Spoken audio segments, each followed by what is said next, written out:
The inside hook guard is a powerful guard, both for defending my own position and for setting up attacks.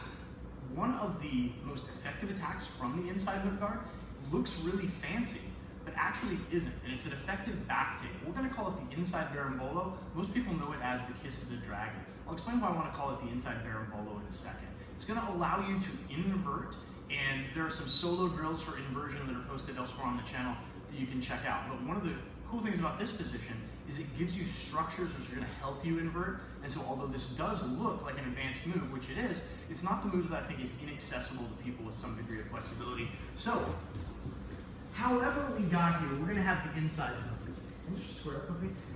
So we're going to have our inside hook coming inside from the inside of our partner's leg to the outside of his thigh, hooking.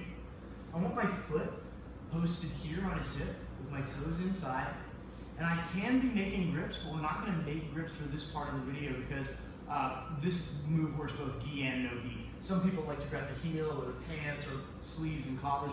All of that stuff is excellent, but this move works both gi and no gi. So what I'm going to do is I'm going to spin underneath Jesse and take his back. The way that works, pushing off his hip and lifting with my hook. You see my hips come off the mat?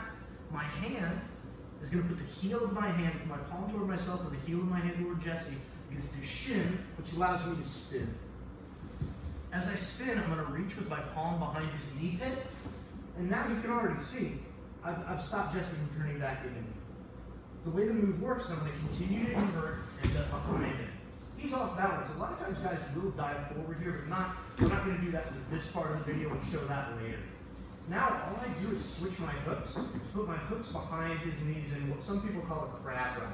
If he does that forward, we can do something that we'll do at the end of the video. But what I want is just to get him here to a position where I'm stuck to it. He can't move. When I feel comfortable, I'm going to reach up and grab the belt in the gi or grab the hip no gi, and my hips are going to move forward. I'm lifting in the air. My knees are pinched together, so if Jesse tries to move, my knees are actually keeping him pinned. From here, we can throw our hooks, take it back however we like. So let's go over some details. I'm going to lift my hips really high this time so you can see what my hand is doing. But my hand is essentially doing this, passing with my palm toward the camera in front. This, my hook and my foot on the hip allow me to lift my hips off the mat and invert. The most important part of this movement is when we initially get it. The most important part of this movement is when my hips come in the air and my hand comes behind his knee pit. Because then he's not going to be able to turn into me anymore. Lift, crack. Now if he tries to recover, with luck, knees come forward, sit him forward. It's a carnival ride. I didn't mean fall on it. It's all good. It's a carnival ride. Whee! That's actually a really good explanation because in the gi we have a little bit more, a really good opportunity for a segue. In the gi we have lots of opportunity for control, right? We can reach up and grab the skirt of the gi, we can grab the pants, we can grab the belt. No gi, this may be a bit more of a scramble. What's cool about it is, if we just get to that first portion of the movement, stopping him from turning back into us, it's going to be really hard for him to end up in a better position than where he started. Let me show you some of the things that can happen. So ideally, right, we've got our hook, we've got our hip. And you see how I can use these things to get my hips really high in the air? It's going to help me spin without any kind of friction from the mat. Once I get here, now I'm going to be successful in my attack because he can't backstep to get away from me. I'm going to come behind. So in the gi, right, we can grip, grip, grip. A lot of times what is going to happen is either, and even if, so two things that can go wrong. First, sometimes you're not able to make this motion, either because his stance is not wide or you're not as flexible. No problem. Still going to reach up and grab the belt, kick him forward, take the back. Second thing that can go wrong, hook, hip, grab. A lot of times the guy's like, oh crap, he's on my back, and now he's going to dive forward. Here's the thing, you see how I still have control of his, Jesse, get away? See how I still have control of his legs? Even if I'm not gripping the pant, even if it's no gi, I still have a lot of control here, and all we're going to do is come up and attack the turtle.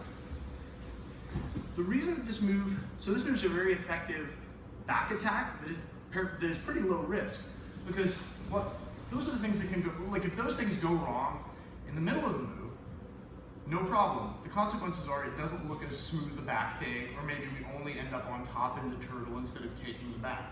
There's not really much of a risk to us.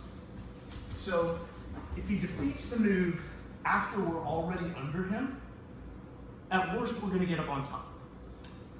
The other thing is, if I reach for it and he moves that leg back, we still have an effective functional guard, so really not much in the way of consequences for us. Last thing I want to mention, the reason that we call this move the inside berimbolo. The traditional berimbolo, the berimbolo that most people do, that has been around for the last 10 to 15 years, is an outside move, right? I reach up, I spin to the outside, taking his back. I'm not going to do it, but, well, maybe I'll do it.